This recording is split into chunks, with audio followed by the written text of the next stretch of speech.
In this video, we're going to take a look at section 5.1, which is on multiplying, dividing, and simplifying rational expressions. To simplify or reduce a rational expression, you will first need to factor everything and then cancel out common factors from the numerator and the denominator. So that's an important detail, that we're only canceling out factors, which are things that are being multiplied to everything else.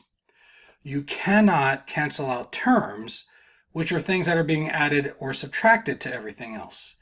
So please keep this in mind as we go through these problems, because they were going to tempt you into canceling out things that are terms. And you'll have to resist this temptation, factor everything first, and then make sure you're only canceling out things that are factors. All right, so let's take a look at an example. Simplify by removing factors of 1. This just means reduce, cancel things out.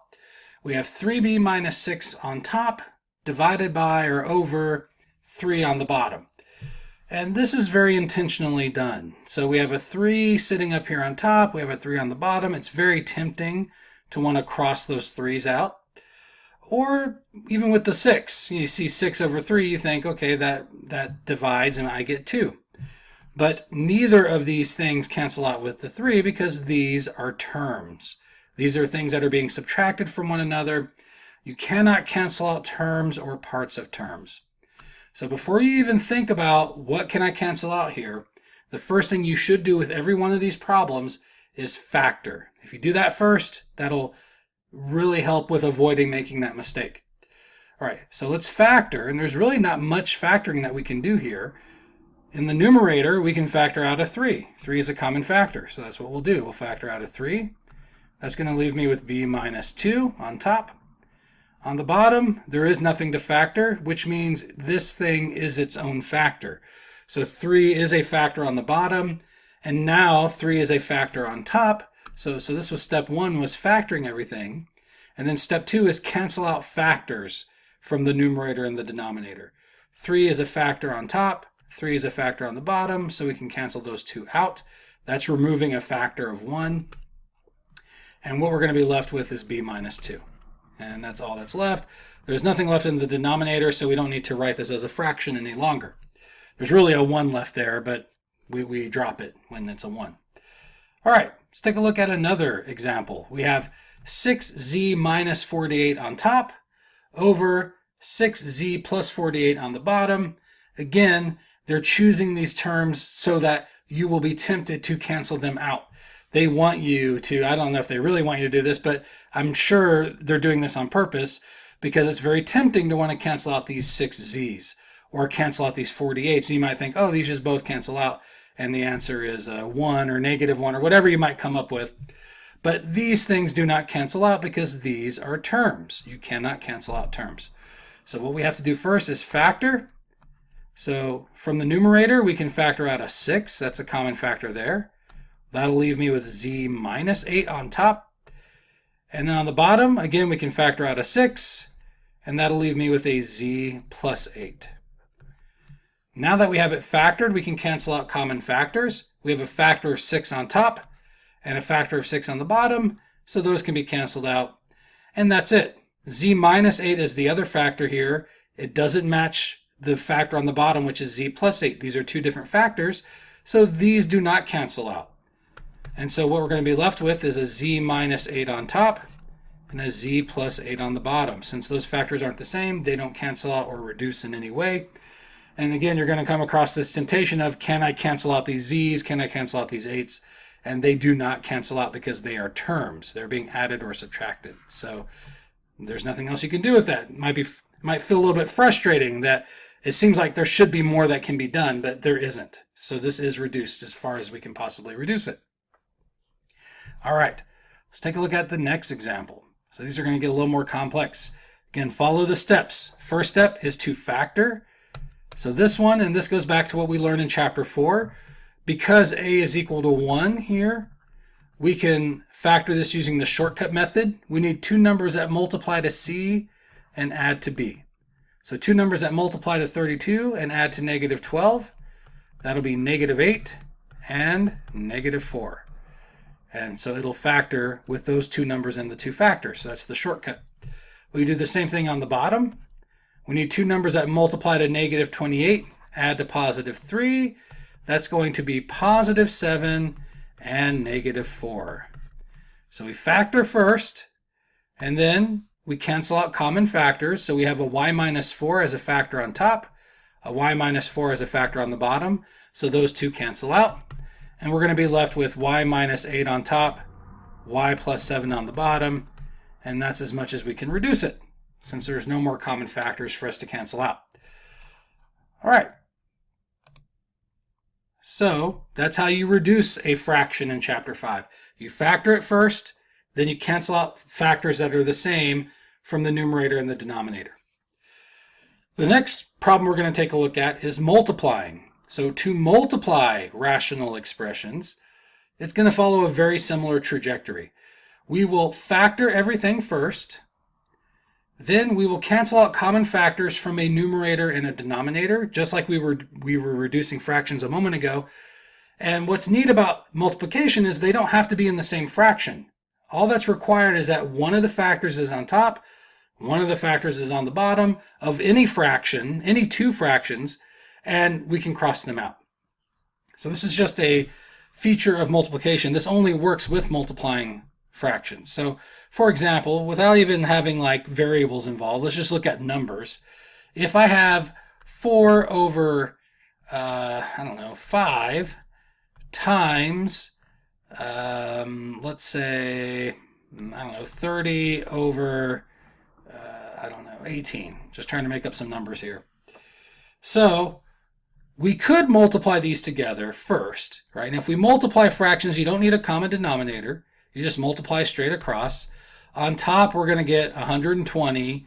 On the bottom, we're going to get 90. I guess these numbers aren't so bad, but these are some pretty big numbers. And then trying to reduce a fraction with big numbers is difficult. So it might take us a few rounds to get it reduced all the way down. What ends up happening here, I kind of skipped a step I wanted to write out, is that to get the 120, we get 4 times 30 on top, we get 5 times 18 on the bottom. So what we can do is stop ourselves before we multiply those numbers together and look at the factors before the numbers get multiplied and reduce it first, right? So we can take, the 5 here and cancel out with the 30 here before these numbers get multiplied together. Since they're in the same fraction and they're factors, we can do that. And there'll be a 1 left here. We can do the same thing with the 4 and the 18, right? We can reduce a 2 out of that, and we'll have a 9 left over here, right? And then we can multiply together, and we'll get 12 on top, we'll get 9 on the bottom, right? Which actually can be reduced again. I kind of messed that up, didn't I? So let's go back. I didn't realize this. The 6, we could divide a 3 out of that. That'll leave me with a 2. Divide a 3 out of this, it'll leave me with a 3, right? So now we multiply together, we get 4 on top, 3 on the bottom, and it comes out reduced. But if you can cancel it out here, the 5 and the 30, for example, since we can cancel it out here, why not do it from the very beginning, before you even multiply these together into the same fraction? They're going to cancel out eventually. We might as well do it now, right? We can divide a 5 from the 5 and we get 1, divide a 5 from the 30 and we get 6, and all the other stuff that we just talked about, right? So with multiplication, this is the only operation you can do this with. It's kind of a weird thing, but you can reduce your answer first before you actually carry out the operation, before you multiply, right? And you'll get the same answer. I guess let's just go ahead and show that. So again, the 4 cancels out with the 18, leaves me with the 2 on top, 9 on the bottom, and then 3's here, right? So 2 here, 3 here, and then I can multiply, and I'll get 4 on top, 3 on the bottom, just like I did earlier. All right, so that's what we're going to take advantage of for these next few problems. All right. So if you have trouble remembering these steps, I usually advise my students to think of just the first word: factor, cancel, and then multiply. All right, that's what we're going to do. All right, so we're going to multiply and simplify this thing following those 3 steps. So the first step is to factor everything. Factor first. So this y squared minus 36 factors using this formula that we learned in Chapter 4, a squared minus b squared. And just to remind you of what that formula is, it equals a plus b times a minus b. So in this case, instead of a, I have y. So I'll have y plus And instead of b, I will have 6 because 36 is 6 squared. So instead of b, I have 6. So I'm going to get y plus 6 times y minus 6. So that's how that first one factors. The y squared doesn't factor. There's nothing we can do with that, which means it's its own factor, times, for this one, don't overthink it. I get students all the time that look at one like this and they're like, well, can we do a squared minus b squared? Can we do what multiplies to this and that to this? And those are all too complicated for this situation. All you have to do here is factor out the common factor, which is y. So we'll factor out a y. That'll leave me with a y minus 6. And then on the bottom, this one, because a is equal to 1, we'll find two numbers that multiply to negative 48 and add to 2. And that'll be positive 8 and negative 6. And this one's not as fun as some of these other problems are going to be, because to me the fun part's what we're about to do, which is now let's cancel out everything that we can cancel out. And this one doesn't have a whole lot going on. We do have a y minus 6 as a factor on top and a y minus 6 as a factor on the bottom. You actually have two of them on top, so it doesn't matter which one you choose. But I'm going to do this one. So we have y minus 6 canceling out with this y minus 6. And then we have y as a factor here. And as I mentioned, y is the only factor here. We can cancel out one of these because this is y to the first power. So 1 power of y here cancels out with 1 power of y here. So we had 2 to begin with. We're going to lose 1, so now we're down to just 1 power of y. And unfortunately, that's it. There's nothing else that cancels out. So now we will multiply across whatever's left over. We get y plus 6 times y minus 6 on top. And on the bottom, we'll have 1 power of y left times the y plus 8. All right, so that would be my final answer. That's it. Multiplied together and reduced as much as we possibly can. You could also multiply these things out to make the answer look even more impressive. So if you FOIL this out, you'll get y squared minus 36 on top. And on the bottom, if you distribute the y, you get y squared plus 8y. I don't think Math Excel or My Math Lab would require you to multiply it out to get the answer right. I think it should accept the answer in factored form. But if it doesn't, you might try multiplying it out or checking the help, like view an example and seeing if what they do with their answer. Do they leave it factored or do they multiply it out? And you should follow the same, you should follow suit. You should follow the same procedure. All right. So let's look at another example. So same thing. What's the first step? We are going to factor everything. And this one's kind of a tough one to factor. This factors using the formula a to the third power plus b to the third power. That'll factor as a plus b times a squared minus ab plus b squared. And instead of a, in this case, we actually have a. So a will stay the same. Instead of b, we have 4 to the third power. So that's what b should be equal to. So we'll plug those things into the right-hand side of this formula, and we'll get this factored. Right? So this will factor as a plus 4 times a squared minus 4a plus 16. Right? Because we're going to plug in 4 here for b, and we're going to plug in 4 here for b. So we get a times 4, which will be 4a, and then we'll get 4 squared, which will be 16. All right. So that's how the first one factors using that formula. The bottom one is going to factor using a squared minus b squared again. We just talked about that on the last example. This will factor as a plus 4 times a minus 4 times, this will factor, there's actually a formula for this, but it's probably just as easy to do it the usual way, which is find two numbers that multiply to 16 and add to negative 8. That'll be negative 4 and negative 4. Negative 4 times negative 4 is positive 16. Negative 4 plus negative 4 is negative 8. And then this one, find two numbers that multiply to 16 but add to negative 6. Sorry, I said negative 6. I don't know why I said that. Find two numbers that multiply to 16 and add to negative 4. And that doesn't factor, right? So there aren't two numbers that multiply to 16 and add to negative 4. So it doesn't factor, so I probably shouldn't even put parentheses. We're just going to copy it down, which means it's its own factor. Right? So the a squared minus 4a plus 16 is the factor in this denominator. All right, so we get everything factored, and then we cancel out common factors. So I see that I have an a plus 4 on top here, and an a plus 4 on the bottom here. Those cancel out. We have an a minus 4 on the bottom. That cancels out with one of these a minus 4s on top. And then the a squared minus 4a plus 16 is the same factor here as it is down here. So those could be canceled out.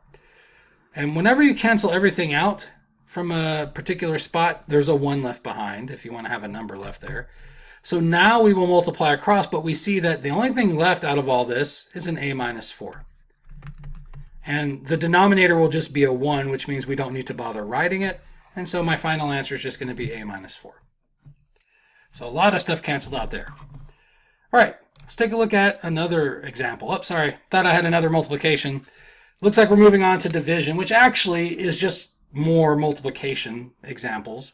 But we have to do one thing first. So to divide a fraction, so if we have something like, 3/4 divided by 2/3, for example, to divide by a fraction, you multiply by the reciprocal of the second fraction.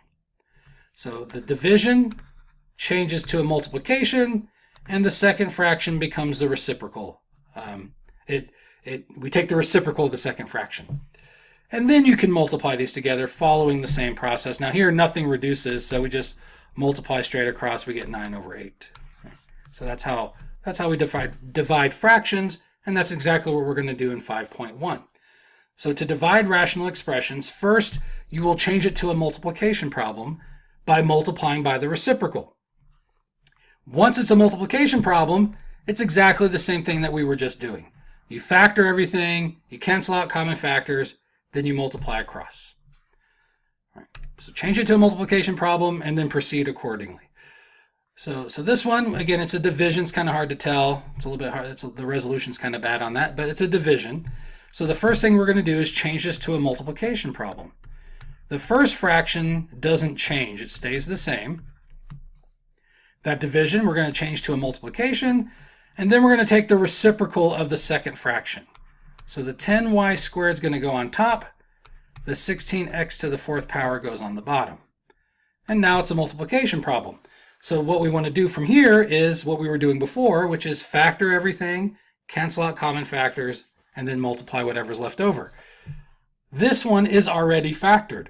There is nothing else to factor here. It's already given to us as factors.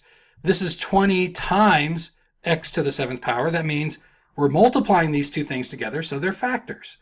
This is 5 times y to the 6th power, so they're factors. So same for the rest of these expressions. So everything is already factors. So we can start canceling out whatever is the same as long as one thing's on top and one thing's on the bottom. And so let's go ahead and start with the numbers, for example. So this 5 here can be canceled out with this 10. We'll divide a 5 into both of these. So I'll have a 1 left here, and I'll have a 2 left over here. For the 20 and the 16, we can reduce those by dividing each of them by 4. So I'll have a 5 left over from the 20. I'll have a 4 left over from the 16. And then these are even numbers, so they can both be divided by 2. I'll have a 1 left over here and a 2 left over here. For the variables, we have 7 x's on top as factors. We have 4 x's on the bottom. So 4 x's can be canceled out, which means all of these are going to go away. And I'll have 3 powers of x left over in the numerator. So there's 7 to begin with. I'm canceling out 4 of them, so there will be 3 left over. For the y variables, it works in very much the same way. We can cancel out 2 powers of y. So all of these y's will go away. I'll have 2 powers of y left over here. Sorry.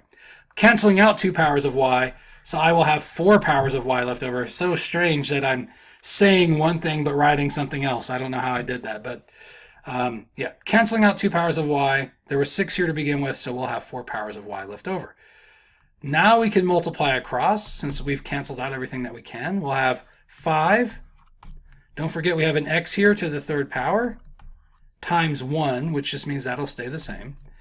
And then down here we're going to have y to the 4th power times 2. So I'm just going to put the 2 first, and then we'll have y to the 4th power after that. And that's the final answer there, and nothing else could be reduced here, so we have it in lowest terms. All right, let's take a look at this example. So again, first step is to change this to a multiplication problem. So the first fraction will stay the same. We have 64b squared minus 49 over b squared minus 16 times b minus 4 over 8b minus 7. All right, that's step one. Change your division problem to a multiplication problem. Step two is to now factor everything. This will factor using the a squared minus b squared formula, and so will this thing down here. So notice how many times we have used that formula today, and it's a very popular type of factoring in Chapter 5. So we will be using that formula quite a bit. Hopefully, with all this practice, you're getting the hang of it, where you can kind of put the answer together fairly quickly. If not, you'll get there. Just keep practicing it. Here, what we're going to have, instead of a squared, we have 8b getting squared, right? Because 64 is 8 squared, and then we have b squared. So we have 8b here instead of a. And instead of b, we're going to have 7 squared, right? So instead of 49, we're going to think of that as 7 squared. So instead of b, we have 7. So this will factor as 8b plus 7 times 8b minus 7. On the bottom, we've already factored one that was really similar to this, same number and everything. The variable might have been different. But this will factor as b plus 4 times b minus 4. Sorry, it's a kind of a funny looking b. Times b minus 4 here doesn't factor. It's too simple to factor, which means it is its own factor. b minus 4 is the only factor here. And the same thing with the ab minus 7. It doesn't break down into any smaller factors, which means it is its own factor.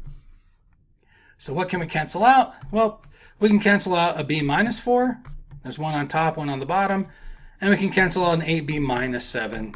And so what we're left with is 8b plus 7 on top and b plus 4 on the bottom. And that would be my final answer. All right. So this is my last example here. So perhaps I did this with my face-to-face class this semester because we went ahead and did this lesson a couple days ago. And I got to the end of the lesson just like I'm doing now, and I said, okay, I want you guys to try one of these problems, so maybe I'll just have you try this last problem here. And they had a little bit of trouble with it because that first one, the y to the third power plus 4y, was there's a little bit of a trick with that one, that it doesn't behave maybe the way you might expect. So, but I'm going to encourage you to do the same thing. So do the best you can with it. Don't feel discouraged if you make a mistake or don't quite figure it out. But pause the video, see if you're able to simplify this particular problem. Remember what you have to do. Change it to multiplication, then factor everything, cancel out common factors, and then multiply whatever's left over together. See if you're able to do that. And then once you have an answer, resume the video and see if you end up with the same result that I'm about to get. All right, so with this, well, let's start. I was about to start factoring, but don't do that first. Let's change it to multiplication first. So this will be y to the third power plus 4y over y squared minus 16 times y to the second power plus 3y minus 28 over y squared plus 5y minus 14. All right, so change it to multiplication. Then we will factor. I guess I'll just do that over here. And for this first one, you can factor out a y. It's a common factor. You're left with y squared plus 4. But what you have to know about this, it's the a squared plus b squared format. I don't know how to say that. Format sounds kind of weird, but it has the structure of a squared plus b squared, which I didn't really talk about in the chapter 4 videos, but this cannot be factored. A squared minus b squared factors. There's a formula for factoring that. A squared plus b squared, unless there's a common factor, you can't do anything with it. And so this actually will not factor any further. It does not break down to y plus 2, y minus 2, or anything like that. You can't break it down to anything. That's all you can do with it, is leave it as y squared plus 4. All right. The bottom one here, this is a squared minus b squared. That one does factor, just like it did a moment ago. It'll factor as y plus 4 times y minus 4 times this. We had this problem earlier in this lesson too. Had a lot of repeated numbers here, it feels like. This will factor as y plus 7 times y minus 4. I put 3 for some reason. It'll be y minus 4. Right? And then on the bottom, two numbers that multiply to negative 14 but add to 5. That'll be positive 7 and negative 2. All right. So that's how that factors. Now we can cancel out common factors. We have a y minus 4 on the bottom and a y minus 4 on the top. Those cancel out. And we have a y plus 7 on top, y plus 7 on the bottom. Those cancel out. And that's it. This does not cancel out with the y plus 4 because these factors are not the same. This is a y squared. That's a y to the first power. They're not the same factor, so they don't cancel out at all. Right? So this is all we can do. So what are we left with on top? We're left with y times y squared plus 4. And on the bottom, we'll have a y plus 4 times a y minus 2. And so that would be the final answer for this particular problem. If they want you to multiply it out, it would be y to the third power plus 4y if you distribute the y here. And if you FOIL this, I'm not going to go through the details, but if you FOIL it, combine like terms, you'll get y squared plus 2y minus 8 on the bottom. So that's what it would look like if you multiplied it out. All right, so that concludes the video on section 5.1, which was on multiplying, dividing, and simplifying rational expressions.